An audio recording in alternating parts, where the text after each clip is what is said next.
Mesdames, Messieurs, bonsoir. Bienvenue à toutes et à tous dans cette session d'information sur la télévision Labari. Nous sommes dimanche 29 octobre 2023. Ce 29 octobre, cela fait exactement 93 jours que les autorités du Conseil national pour la sauvegarde de la patrie, le CNSP, dirigent notre pays après le coup d'État du 26 juillet dernier, renversant le régime du président Mohamed Bazoum.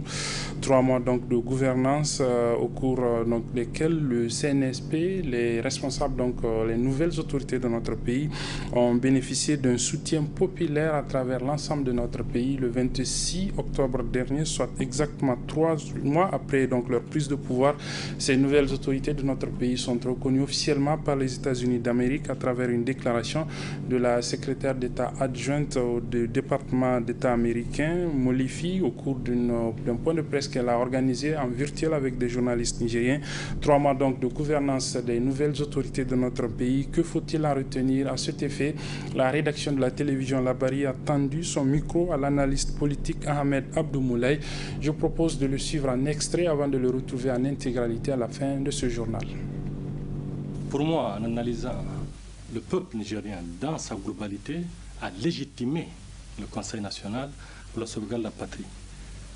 Cependant, le fait que le CNSP n'ait pas pu en 3 mois, obtenir la signature de l'ex-président déchu, pour moi, constitue une faille.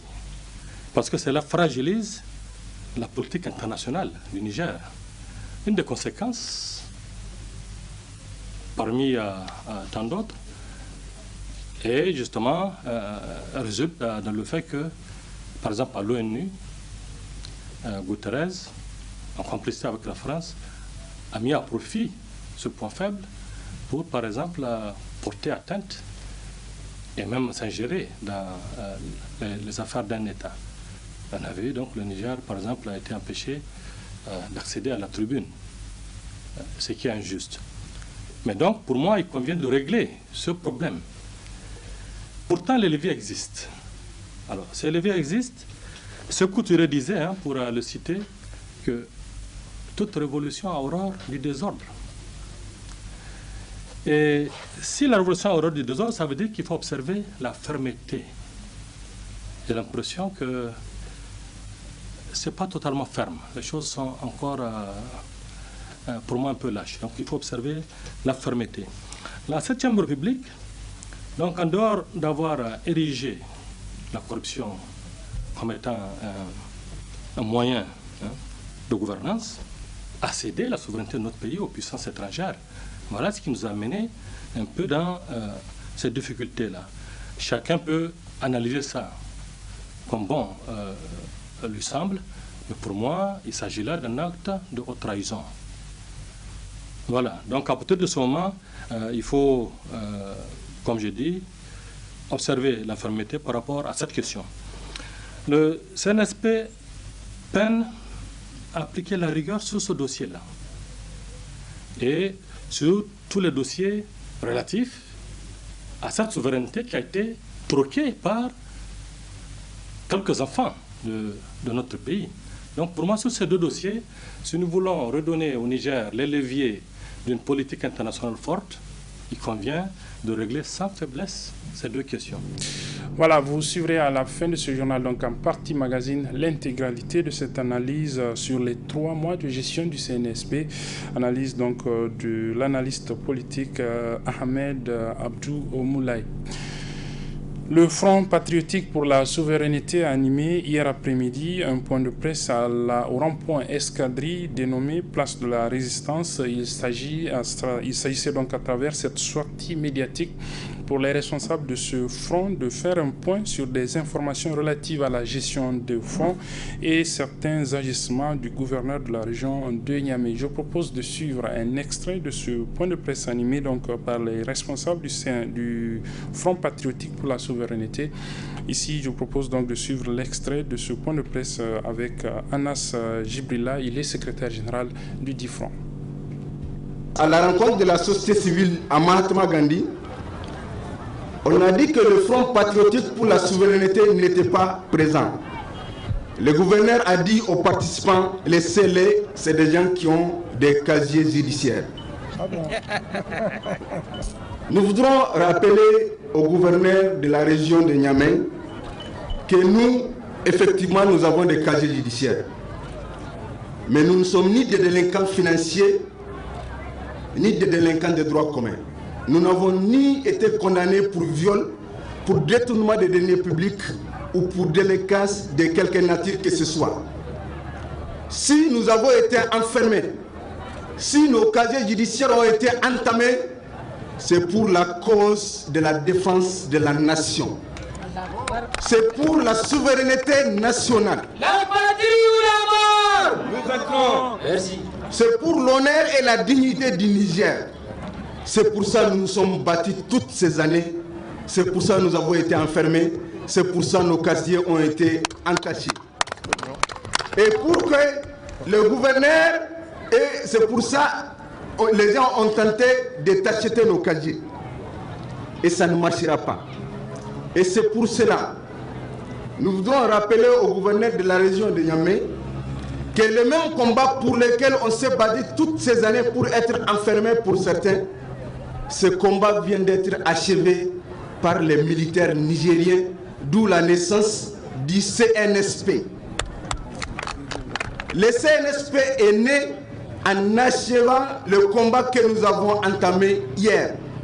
Donc si nous sommes des délinquants, pour que le gouverneur soit cohérent dans son raisonnement et complet sur la liste des délinquants que nous sommes, ou des gens qui ont des casiers judiciaires tachetés que nous sommes, pour qu'il soit complet dans son analyse et dans son raisonnement, il doit pouvoir inscrire aussi les noms des membres du CNSP sur la liste de ceux qui ont des casiers tachetés parce qu'ils ont réhabilité la dignité et l'honneur du peuple nigérien, un combat que nous avons fait durant toutes ces années.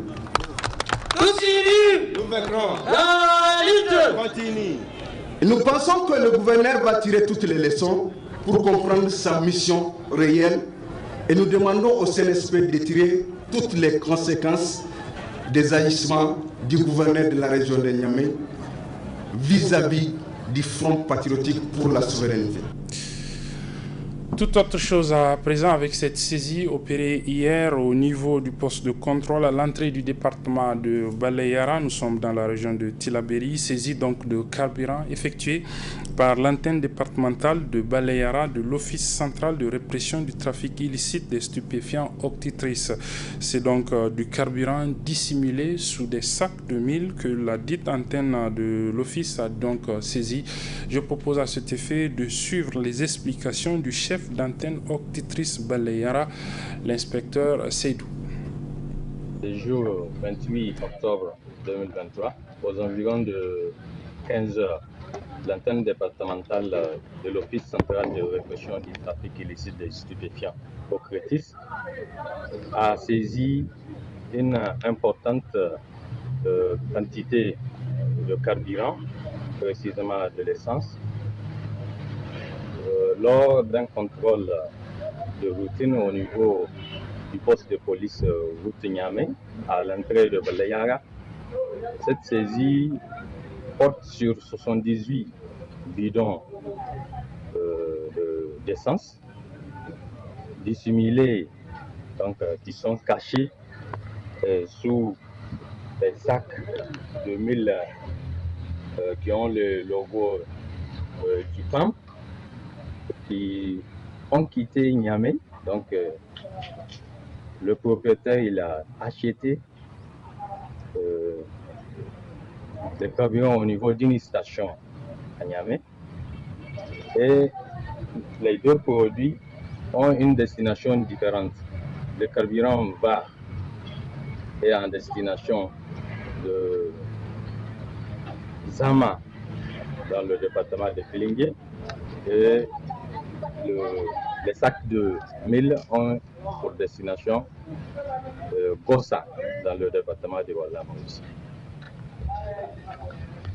Donc, suite à cela, l'office étant compétent en matière d'enquête sur les stupéfiants, nous avons fait une mise à disposition au niveau de la police judiciaire de Balayara pour la suite de l'enquête.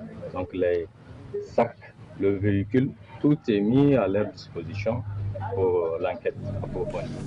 Voilà l'inspecteur donc Abdou Saleh Hassan, chef d'antenne de l'Office central de répression du trafic illicite de stupéfiants, expliquant donc les circonstances dans lesquelles cette saisie de carburant a été effectuée donc hier au niveau du poste de contrôle de l'entrée de la ville de Belayara, et selon justement des informations qui nous sont parvenues il y a quelques instants, des informations donc de l'enquête dont parlait l'inspecteur il y a quelques instants. Ces carburants seraient destinés plutôt à des terroristes. Une maladie sévit actuellement dans la sous-région avec l'apparition de plusieurs cas aux portes du Niger. Il s'agit de la dengue, une maladie qui est contractée après la piqûre de moustique. Quelles sont les causes de cette maladie, comment elle se manifeste et quelles dispositions il faut prendre en cas d'apparition de ces symptômes? Voyons tout cela dans ce commentaire signé Boubacar Ibrahim. Il s'agit en effet d'une maladie très peu connue du public nigérien, mais qui devrait quand bien même être prise au sérieux. Transmise à l'être humain par piqûre de moustique également infecté, la dengue est une maladie virale très infectieuse. Selon des informations qui circulent depuis quelques jours, cette maladie qui sévit déjà au Burkina Faso serait aux portes du Niger. Pour l'instant, aucun communiqué officiel n'est encore apparu pour un quelconque cas qui serait détecté. Dans une note d'information rendue publique, l'hôpital général de référence de Niamey lance une alerte et invite les établissements de santé du Niger à la mise en place d'une procédure de dépistage efficace pour faire face à la question. À savoir que la dengue se manifeste brutalement après 2 à 7 jours d'incubation par l'apparition bien sûr d'une forte fièvre qui est souvent accompagnée de maux de tête, de nausées, de vomissements et de douleurs articulaires et musculaires. Selon toujours certaines informations, il n'existe ni traitement curatif spécifique ni vaccin contre cette maladie. Le traitement est avant tout symptomatique. L'utilisation de certains produits pour le traitement des maladies courantes sont contre-indiqués et donc déconseillés du fait du risque hémorragique. Il faut seulement au moindre symptôme se rendre dans un centre de santé pour se faire consulter. Voilà, nous en venons donc à la partie magazine, comme je l'annonçais. Elle est consacrée aujourd'hui à l'analyse du politologue, de l'analyste politique Ahmed Abdou Moulay sur les 3 mois de gestion du pays par les autorités du CNSP, le Conseil national pour la sauvegarde de la patrie. 3 mois donc, qu'est-ce qu'il faut retenir de cette gestion? C'est à cet exercice que s'est livré donc l'ingénieur en génie rural et analyste politique Ahmed Abdou Moulay. Je propose donc de suivre l'intégralité de cet entretien qu'il a accordé à la télévision Labari. Très bonne réception et bonne suite de nos programmes. En termes de bilan, n'est-ce pas, pour les 3 mois écoulés sous la gouvernance du CNSP, on peut se résumer en disant tout simplement que le plus gros travail accompli, pour moi, n'est-ce pas, relatif déjà au fait que le CNSP a, avec l'appui du peuple, réussi quand même à faire partir les militaires français et en tout cas les bases françaises de notre pays. Ce faisant, le second pilier de la France-Afrique vient de tomber. Il y avait précédemment parlé de 3 piliers de la France-Afrique. Le premier pilier, c'était le coup d'État qui avait déjà, à travers la déchéance du président Bazoum, consacré la chute du premier pilier. Le second pilier vient de tomber avec le départ des bases militaires françaises. Il faut poursuivre cet effort pour faire partir de notre territoire l'ensemble des bases étrangères, parce que ce sont des points d'appui pour la déstabilisation vraiment des pays d'Afrique. Voilà donc pour moi le premier travail important qui a été fait. Il y a également la mobilisation des populations, ces populations qui ont accepté nuit et jour de donner de leur sang pour effectivement là aussi être les garants de la souveraineté de notre pays. Donc cette mobilisation, pour moi, est le point de départ, au moins, pour l'édification d'une nation forte. Donc ça, je pense que le CNSP doit réfléchir là-dessus pour ne pas laisser s'émousser cette initiative. Voilà. Il y a quand même des points sur lesquels il y a des améliorations qui sont souhaitables. Donc, qu'est-ce qui est en souffrance actuellement? Pour moi, en analysant le peuple nigérien dans sa globalité, a légitimé le Conseil national pour la sauvegarde de la patrie. Cependant, le fait que le CNSP n'ait pas pu, en 3 mois, obtenir la signature de l'ex-président déchu, pour moi, constitue une faille. Parce que cela fragilise la politique internationale du Niger. Une des conséquences, parmi tant d'autres, est justement résulte dans le fait que, par exemple, à l'ONU, Guterres, en complicité avec la France, a mis à profit ce point faible pour, par exemple, porter atteinte et même s'ingérer dans les affaires d'un État. On a vu donc le Niger, par exemple, a été empêché d'accéder à la tribune. Pour moi, il convient de régler ce problème. Pourtant, les leviers existent. Alors, ces leviers existent. Ce Couture disait, hein, pour le citer, que toute révolution a horreur du désordre. Et si la révolution a horreur du désordre, ça veut dire qu'il faut observer la fermeté. J'ai l'impression que ce n'est pas totalement ferme. Les choses sont encore, pour moi, un peu lâches. Donc il faut observer la fermeté. La 7e République, donc en dehors d'avoir érigé la corruption comme étant un moyen de gouvernance, a cédé la souveraineté de notre pays aux puissances étrangères. Voilà ce qui nous a amené un peu dans ces difficultés-là.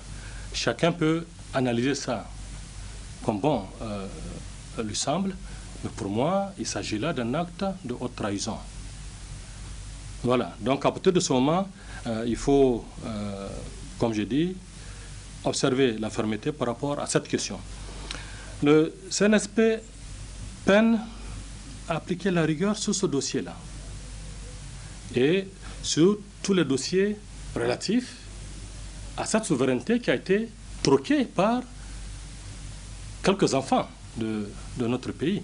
Donc pour moi, sur ces deux dossiers, si nous voulons redonner au Niger les leviers d'une politique internationale forte, il convient de régler sans faiblesse ces deux questions. Et voilà, je voudrais également citer Hannibal Barca, qui était l'un des plus grands tacticiens parmi les généraux, qui était né en 247 avant Jésus-Christ, qui a vécu à peu près 101 ans et il est mort à peu près 181 avant Jésus-Christ. Mais les gens reconnaissent que Hannibal était l'un des meilleurs guerriers au monde jusqu'à ce jour. Hannibal a toujours remporté les guerres. L'une des faiblesses d'Hannibal, c'est qu'une fois que la victoire est là, Hannibal a péché parce qu'il ne savait pas gérer la cité. Je souhaiterais que le CNSP fasse l'effort de remporter la guerre et en même temps de faire l'effort de savoir gérer la cité, de ne pas tomber dans le cas de figure d'Hannibal Barca. Sun Tzu également a dit, dans l'art de la guerre, que le meilleur général, le meilleur guerrier, c'est celui qui remporte une victoire sans tirer une seule cartouche. Le peuple nigérien, en chassant l'armée française de notre pays, sans tirer une seule cartouche, s'est comporté en véritable guerrier, a remporté une belle victoire, au sens de Sun Tzu. Donc tous ces ingrédients-là réunis, je pense qu'il convient pour le CNSP de s'asseoir pour regarder quelle est la direction commune, avoir un leadership affirmé, un leadership fort, avec une équipe soudée, avec des gens qui ont deux pieds dedans. C'est ça, des gens qui sont convaincus, et avoir une équipe solide. Il faut trier les hommes pour ne retenir que ceux qui peuvent apporter. Le Coran lui-même le dit sur le Al-Baqarah, Dieu dit, ne confiez pas vos biens aux incapables. Donc de grâce, ne confions pas notre pays aux incapables. Les incapables s'entendent, ceux qui peuvent le vendre ou ceux qui ne sont pas capables de porter la charge. J'ai effectivement suivi l'intervention du général Toumba, donc, au niveau donc, de cette réunion à Lomé.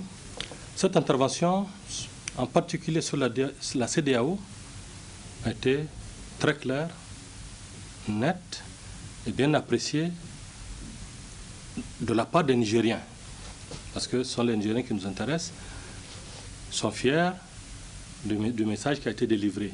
La CEDEAO, en poignardant dans le dos un de ses membres, qui était parmi les membres fondateurs de cette CEDEAO, est en train de jeter les ferments de sa disparition. Et cette CEDEAO, pour moi, effectivement, je rejoins le général Toumba, pour au moins les 3 pays de l'AES, cette CEDEAO n'existe plus. C'est une CEDEAO qui est là pour défendre un groupe d'intérêts constitué par des présidents qui ont voulu s'entendre pour venir mettre à sac les ressources naturelles de notre pays. Mais nos ancêtres, sur des siècles, ont surveillé ces terres-là. Et qu'est-ce qu'on va faire de nos petits-enfants? Donc, exit CEDEAO, nous devons construire notre communauté sous-régionale, cette AES, et aller de l'avant à travers l'édification de cette AES. Il y a également des remarques qui ont été faites par le général Toumba. Ça, c'est notamment, il a décliné par exemple le recours à Wagner. Voilà, et il a également cité un peu le manque de moyens de défense au cours de la 7e République, si j'ai bien compris. Voilà, donc ce manque de moyens de défense, si je saisis la balle au bon, des moyens ont été, par le passé, n'est-ce pas, mobilisés, mais la mauvaise gouvernance a fait que ces moyens-là ont été utilisés à d'autres fins. Voilà, les rapports d'audit, en tout cas, ont été clairs là-dessus. Il convient, là aussi, d'observer zéro tolérance, y compris par rapport à ce dossier. Par rapport à la défense, moi je pense qu'il convient de s'inscrire dans une stratégie de coopération cohérente au plan technique, au plan de la défense de notre pays, sans que des bases étrangères ne viennent nous occuper, et au plan économique. Cette coopération doit se faire, à l'instar du Burkina, avec la Russie, qui est un État organisé, pas avec Wagner, avec la Russie. Cette Russie qui n'a pas de passé colonial. Cette Russie qui a par exemple su accompagner le Mozambique pour avoir son indépendance, qui a su accompagner l'Angola. Cette même Russie qui a accompagné efficacement le Mali et qui a porté le Mali à diapason en lui offrant un niveau d'équipement militaire qui inspire le respect au sein de la CEDEAO. Le Mali, ça risque de me tromper, aujourd'hui, au plan militaire, peut même mettre en difficulté le Nigeria voisin. Ça n'engage que moi, mais c'est bien ce que je pense. Donc, je pense que c'est le modèle à suivre. Il faudrait donc aller vers un budget d'investissement pour la défense qui soit sans précédent, un budget colossal. Ce budget, pour moi, à l'instar de l'Algérie, l'Algérie, par exemple, pour 2023, a élaboré un budget de l'ordre de 22 à 23 milliards de dollars US, soit l'équivalent de 13 800 milliards de francs CFA. Ça, c'est pour une année. Les années antérieures, elle était autour de à peu près 12 000, la moitié, 6 000 milliards CFA par an. Elle vient de doubler, effectivement, son engagement pour la défense. Ça représente, pour fixer les idées, 112% du budget global annuel de la Côte d'Ivoire. La Côte d'Ivoire a, par exemple, un budget annuel de l'ordre de 12 000 milliards de francs CFA. Eh bien, l'Algérie finance annuellement dans sa défense plus que ça. Cela représente 2 fois le budget, par exemple, du Maroc au plan annuel. Et qu'est-ce que le Maroc investit annuellement? Le Maroc investit annuellement autour de 10, lui aussi à 12 milliards de dollars US. Alors, pour fixer les idées, la Chine, elle investit pour 2023 10 fois le budget de défense de l'Algérie. La Russie investit 5 fois le budget de défense de l'Algérie. La Russie, c'est 106 milliards de dollars US. La Chine, c'est 225 milliards. L'Inde, avec à peu près 71 milliards, avec 71 milliards, donc US dollars. La France, qui s'est toujours constituée depuis 1870 empire colonial au sein de cette Afrique, qui n'a pas renoncé à ses velléités coloniales, investit pour 2022 presque 50 milliards d'euros. Les USA, 877 milliards de dollars US. Alors, tous ces chiffres doivent normalement alimenter la réflexion. Et pour moi, au sein de l'AES, on devrait aller vers des États, notamment pour les 3 États, capables, par exemple, de mobiliser 1000 milliards de francs CFA, chaque pays au titre de la défense, soit 3000 milliards de francs CFA pour les 3 pays de l'AES. Cela va représenter 40% du budget marocain de défense annuel. Mais c'est déjà ça. Ça va représenter 20% du budget algérien de défense annuel. Mais je pense qu'il nous faudra vraiment aller vers ça. Et si on veut que cette condition soit remplie, le Niger doit carrément s'approprier toutes ses ressources en nationalisant toutes les mines d'uranium, l'or, en prenant le contrôle de ces ressources. Ce qui va nous amener à avoir des budgets annuels plus ambitieux que cela. Les 45% de recettes d'exportation qui sont extorquées par la France, si le Niger devrait lui-même être maître de ses ressources, vont venir au profit de notre budget annuel pour nous permettre d'avoir un budget de défense qui soit vraiment respectueux des tendances actuelles. Alors l'idée du fonds en elle-même, moi je pense est bonne parce qu'elle a été précédée par des consultations préalables. Ça n'a pas été imposé. Les Nigériens, dans leur large majorité, ont accueilli l'idée, ont dit nous sommes d'accord pour contribuer un peu à la restauration de la souveraineté de notre pays. Les gens le font pour eux-mêmes et pour leurs petits-enfants. Alors, cependant, si on veut que l'expérience soit bien conduite, pour moi, il y a lieu de bien identifier et bien s'occuper des familles de FDS qui sont tombées, même sur le champ d'honneur. Ça, je pense qu'il faut rendre justice, faire en sorte que ces familles qui ont été ignorées, ça n'engage que moi, sur la 7e République, j'ai vu quelques maigres sacs qui ont été distribués, ce n'est pas ça la réponse à apporter. Il faut s'occuper des veuves et des enfants, y compris de leur inscription dans des écoles qui se respectent. Et puis ensuite, pour les aides humanitaires, il faut cibler les groupes vulnérables. Il ne faut pas agir un peu comme on le fait au jour le jour, sur la base d'un ciblage correct. Au moins, pour une fois, en essayant de sortir un peu des pièges du passé. Voilà, cette affaire de parents, amis ou connaissances, là non, oublions ça, ciblons les groupes cibles les plus vulnérables et faisons en sorte qu'un plan d'action clair soit établi avec un comité de suivi et qui va évaluer le degré d'atteinte des résultats. Voilà comment il faut, je pense, encadrer un peu cette initiative. Et puis voir, maintenant, au-delà de ce fonds de solidarité, moi, ce que j'ai dit, il faut que le Niger soit capable d'aller vers des accords de défense et de coopération, des accords également de développement économique, assortis d'un plan d'investissement à court, moyen et long terme.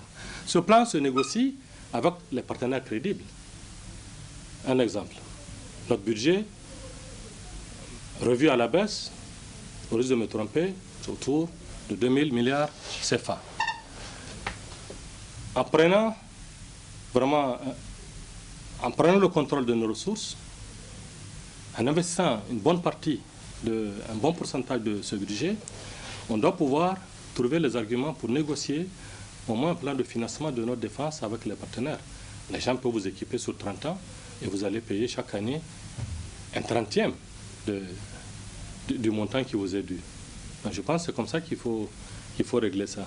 Et si on prend cette logique, vraiment, les 3 000 milliards de francs CFA par an pour les 3 pays, c'est un minimum. Parce qu'il faut se mettre au même niveau que les pays de la sous-région pour garantir notre sécurité.